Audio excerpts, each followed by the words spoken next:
Bonjour. Alors, le mythe de Gérard Philippe à travers les courriers de fans. Hein, c'est super. Alors, merci de m'avoir invité à cette petite sauterie théâtrale et littéraire. Hein. Voilà. Comme ça, vous les fouiller dans le fond des archives pour aller trouver, chercher. Bon, alors, bien.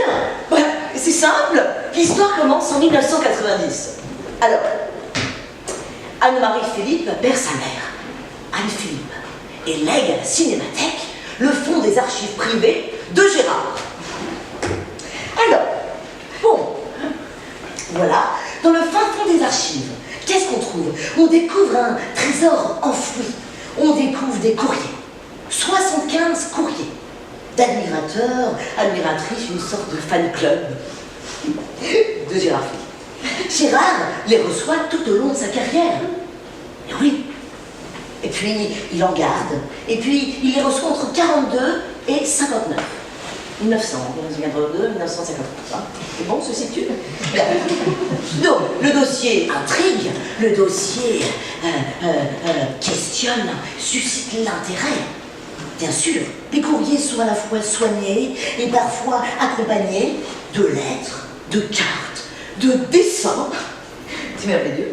Ah, voilà, le moulin de Thiel l'Espiègle, un petit dessin comme ça qui accompagne une lettre. Bon.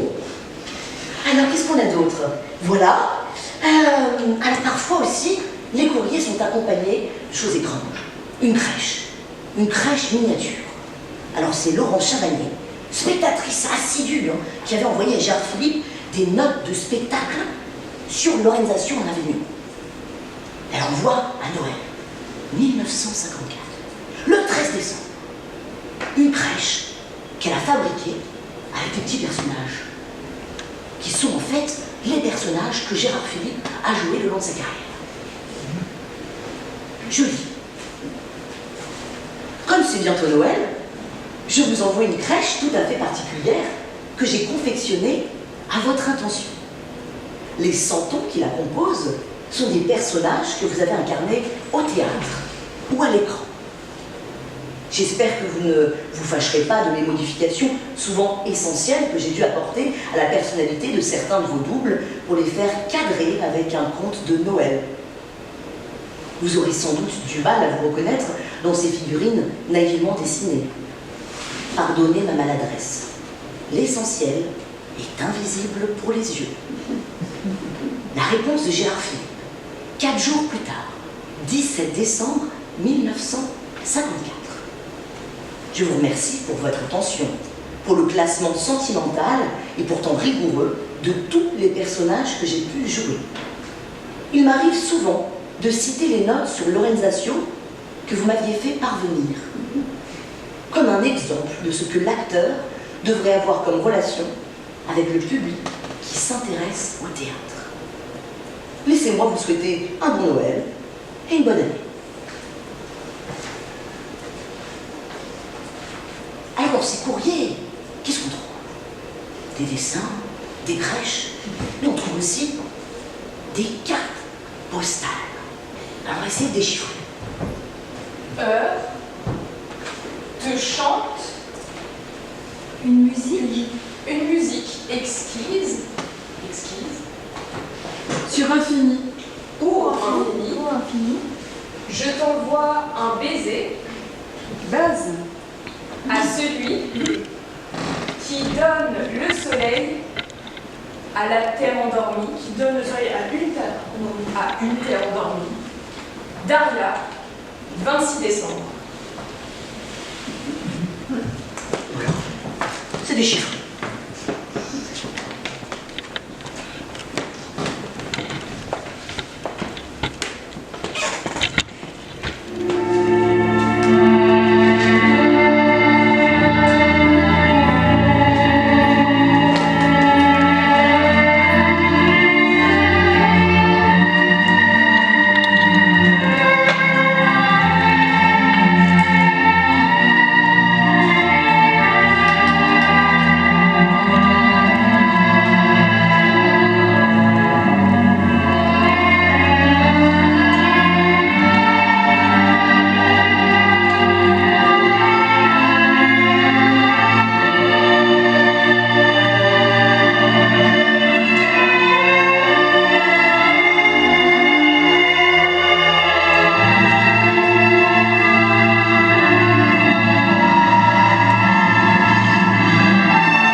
matinées étudiantes ou les matinées de grandes personnes.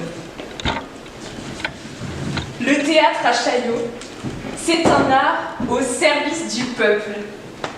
Et c'est dommage que je ne puisse m'y rendre plus souvent. Je voudrais bien aller découvrir Avignon cette année. Bien des beautés à connaître. Camille. 17 septembre 1947. Je suis un garçon de 14 ans et j'ai été voir le Diable au corps. En sortant, j'étais triste et j'ai même eu envie de mourir. Vous allez peut-être vous moquer de moi. Il a fallu que j'y retourne le lendemain. Malgré moi, quelque chose m'y poussait. Et c'est 4 fois que j'y vais. Et à chaque fois, j'ai la même envie de me suicider. Et c'est de vous voir jouer. J'ai toujours voulu faire du cinéma. Ne croyez pas que je vous demande de m'aider, loin de là.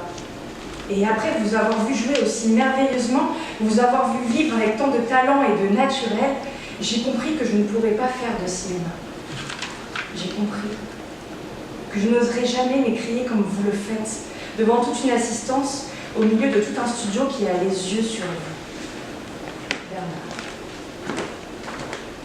Le 7 mai 1955. Je voudrais savoir ce que je peux espérer. Si une jeune fille élevée dans un milieu modeste peut, par son travail et son amour du théâtre, arriver selon son vœu le plus cher à faire du théâtre. Marcel François. Gérard Philippe, 45 boulevard d'Inkermann, Neuilly-sur-Seine, le 23 mai 1955. Mademoiselle Marcel François, 10 rue du Clos de Paris, Deuil, Seine-et-Oise. Mademoiselle, je comprends votre amour du théâtre. Je sais bien ce qu'il peut représenter pour vous, en dehors des heures de votre travail actuel. Ne croyez pas aussi qu'il est un moyen d'évasion. Ne vous semble-t-il pas qu'aux activités du théâtre on accorde une impression de facilité? Je préfère vous parler de la réalité. Il ne s'agit pas de décourager gratuitement ceux qui désireraient faire du théâtre. Il s'agit d'abord de vous persuader de la... Je connais beaucoup de camarades autour de moi qui se sont accrochés à l'idée du théâtre sans en avoir le don, et qui s'obstinent à croire à une carrière qui n'existera jamais. Vous me demandez conseil. Permettez-moi de vous dire qu'il serait bon que vous travailliez à l'avenir, que vous préparez vos parents, et parallèlement, vous pourriez essayer de demander conseil à un directeur du cours de comédie, tel que M. Lucien Arnaud, au cours Charles Dulin, dont les assises sont au TNP, au Palais Chaillot, place de Trocadéro, à Paris. Après quelques temps d'épreuves dramatiques, il saura vous indiquer si, oui ou non, vous pouvez risquer cette vie d'aventure. Croyez Mademoiselle, à mes meilleurs sentiments, Gérard Philippe. Gérard Philippe, écoutez-moi. Ma voix vient de loin. Je suis saïgonaise, plus exactement vietnamienne. Mon pays s'est soulevé contre le vôtre, mais je suis restée fidèle à la France, car amoureuse d'elle. Dès mon enfance, j'ai été habituée à penser français. Depuis que je suis devenue responsable, j'ai mesuré avec effroi mon déracinement au sein de la patrie. J'ai été mariée à un compatriote. J'ai divorcé. Voilà 4 ans. Je les ai passés allègrement, ces 4 années de solitude, dans la sagesse et dans l'espoir, à chaque lendemain remis, de rencontrer un homme assez proche de mon idéal. À présent que j'ai effeuillé 33 calendriers, quelques fléchissements dans la santé m'ont fait réfléchir sur la aridité de mon chemin. Il me faudrait vite un encouragement pour continuer à marcher droit, jusqu'au point de jonction du compagnon rêvé que mon destin ne connaîtra peut-être jamais. Je vous ai vu jouer dans l'Idiot, le seul film d'ailleurs de vous parvenu en Indochine. Le soir, au bout de ma peine, quand je m'apprête à rentrer chez moi, je me demande toujours qui donc m'attendra ce soir. Ah, mais c'est Schubert, ou Schumann, ou Bizet, etc., etc. Et une flambée de joie illumine ma solitude envisagée. J'ai un poste de radio TSF, savez-vous, et je consulte les heures classiques de tous les jours. Ce sont de petits biens pour les gens qui n'ont pas du tout de talent comme moi, mais dont l'âme assoiffée d'art vire, attire d'elle vers les artistes de tous les temps. Écrivez-moi, Gérard Philippe. Parlez-moi de Rome, du film là que vous venez de tourner, de René Faure, que j'admire beaucoup. Envoyez-moi une photo de vous, dans laquelle vous me sourirez, n'est-ce pas? Je vous enverrai la mienne. Je suis toute petite et jolie. Je vous dis mon grand âge tout de suite, pour ne pas vous décevoir par la suite. Mais si vous me voyez, vous ne croirez pas du tout à mon chagrin. Je fais un peu Antinéa, comprenez-vous? Une Antinéa asiatique, honnête et pas vampe. Une grande jeunesse de cœur et de corps camoufle une automne interne, mais ma maturité d'esprit macule aux notes graves de la vie. Je suis très handicapée.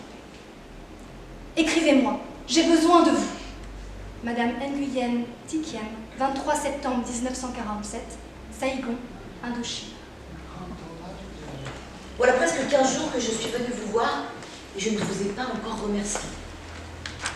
À vrai dire, je me sentais tellement confus de la démarche que j'avais faite auprès de vous et encore plus ahuri de la générosité avec laquelle vous m'avez sorti du pétrin en me prêtant 50 000 francs.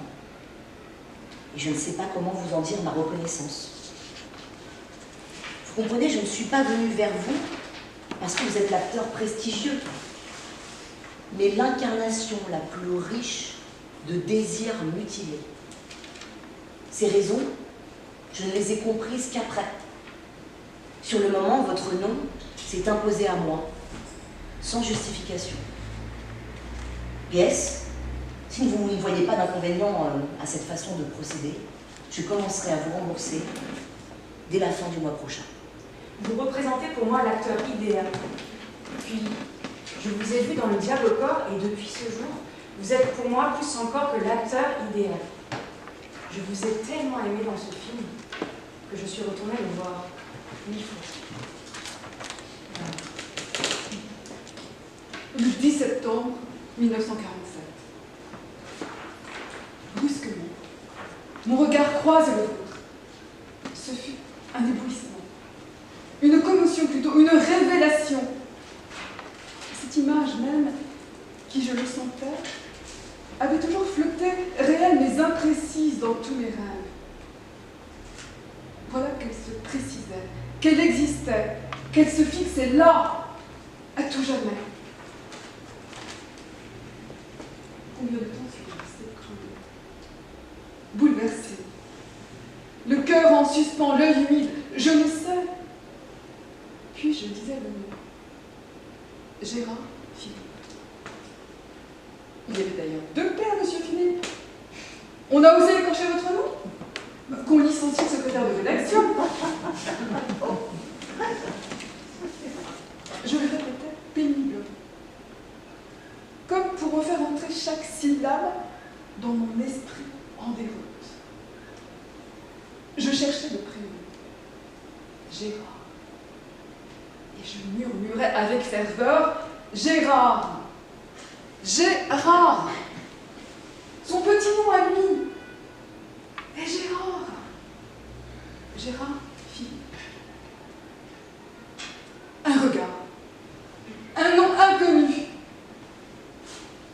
Mais déjà je pressentais, je devinais, je voyais l'âme ardente, qui se reflétait sur l'image, et qui venait de réveiller la mienne pour toujours.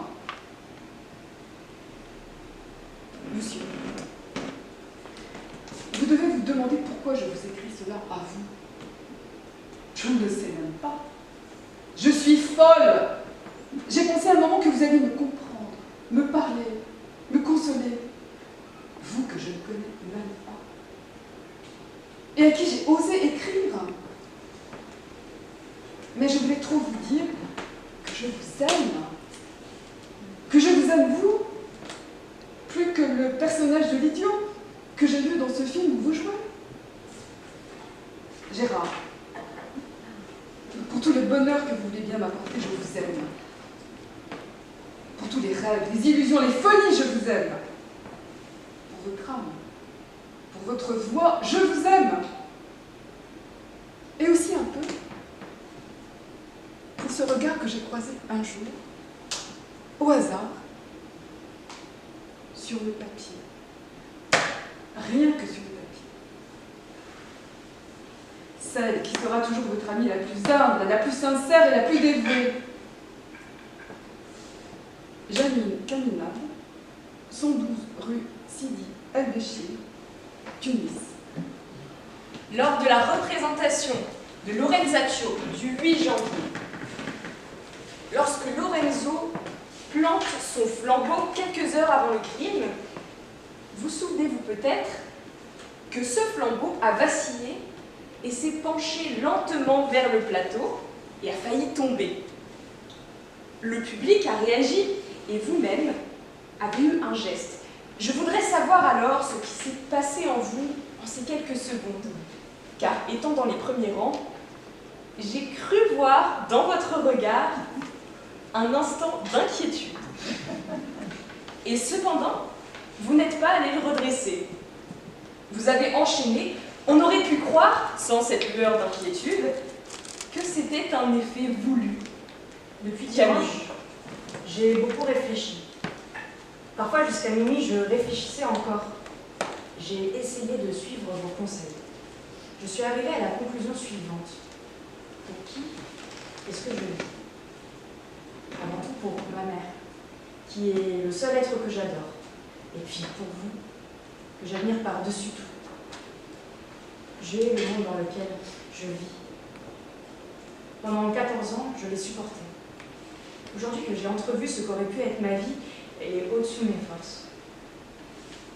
Je n'ai pas peur de la mort. Merci de m'avoir donné la force d'agir jusqu'au bout. Je vous supplie, ne jamais rien raconter à votre âme. 22 novembre 1945. J'ai été littéralement emballée par votre interprétation, ou plutôt création, de Caligula au théâtre Hébertot. Pendant les quelques journées passées à Paris, j'ai été dans plusieurs théâtres, mais à aucun moment je n'ai ressenti l'intense émotion de ce soir-là. De grands comédiens possédant à la perfection leur art, mais laissent toujours entre eux et le personnage qu'ils incarnent une mince, très mince couche d'air. Ils refusent de se perdre en lui, totalement.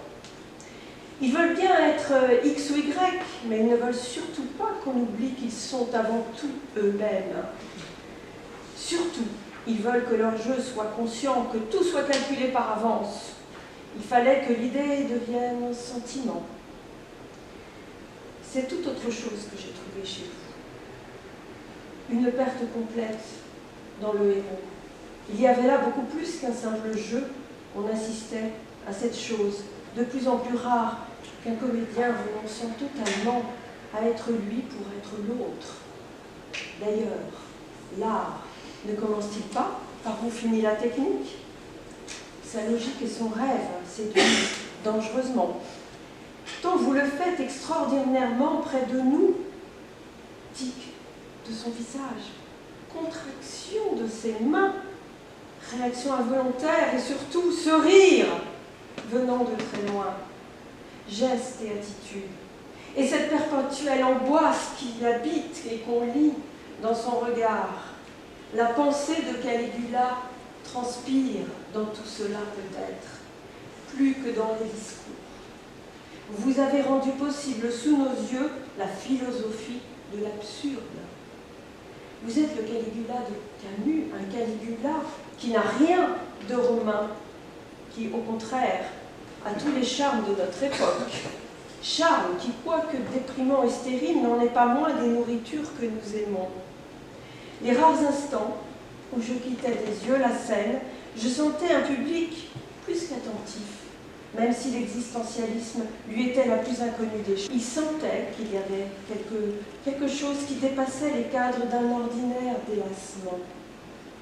Que le jeu ce jour-là prenait une importance exceptionnelle, tragique, sacrée, et que le spectacle retrouvait la beauté émouvante du sacrifice.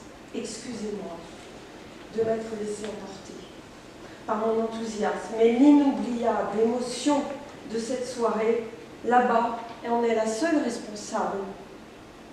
Tout cela est peut-être idiot, moi, pompier, j'ai 23 ans. On oublie de calculer, on écrit encore ce qu'on pense.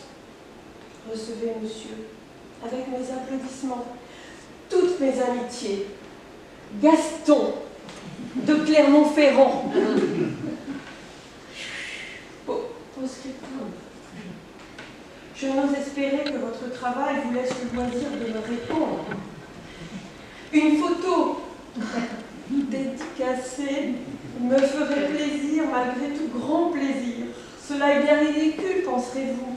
Il nous faut ici peu de choses pour meubler le vide et l'ennui de la province. Je ne suis pas d'accord avec mon professeur. Il a insisté sur le fait que jouer un même rôle trop de fois de suite bannit systématiquement toute sensibilité, car elle ne peut être aussi ardente chaque soir. Qui a raison? Le professeur ou l'élève? Camille.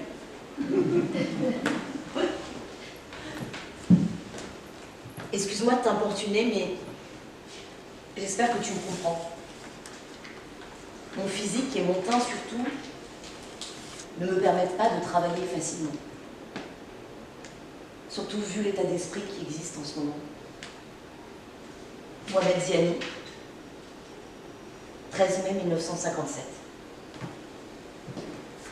9 juillet 1954. Dear Mr. Philip, I saw your film, Knave of Hearts, Monsieur Ripois in French. I liked your performance very much. It was such a refreshing change from the American technique. Miss Donis O'Moore.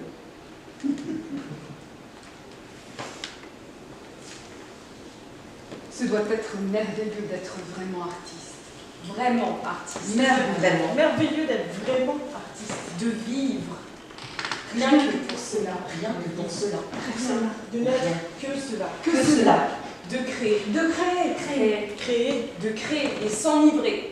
De s'enivrer au soir de sa propre voix. De sa propre voix. Et surtout, De pouvoir pleurer. pleurer. Et surtout de pouvoir pleurer. Pleurer. Oh, pleurer. Librement. Librement. Pleurer librement. Pleurer librement.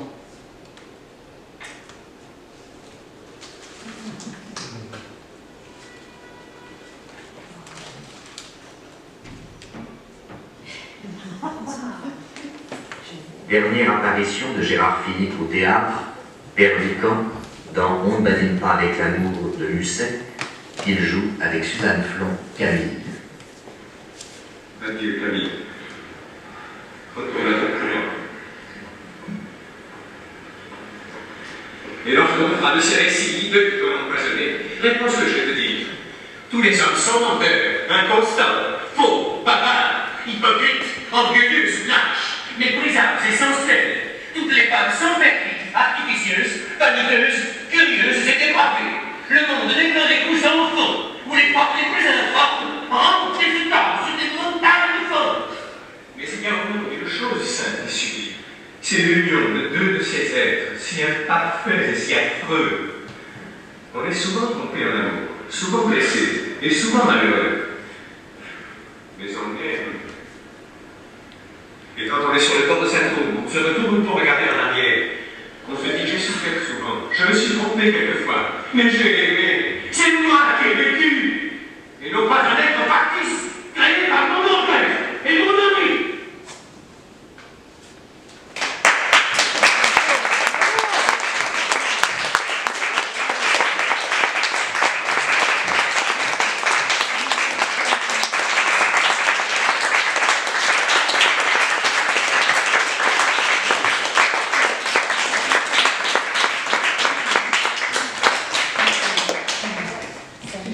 Oui, voilà.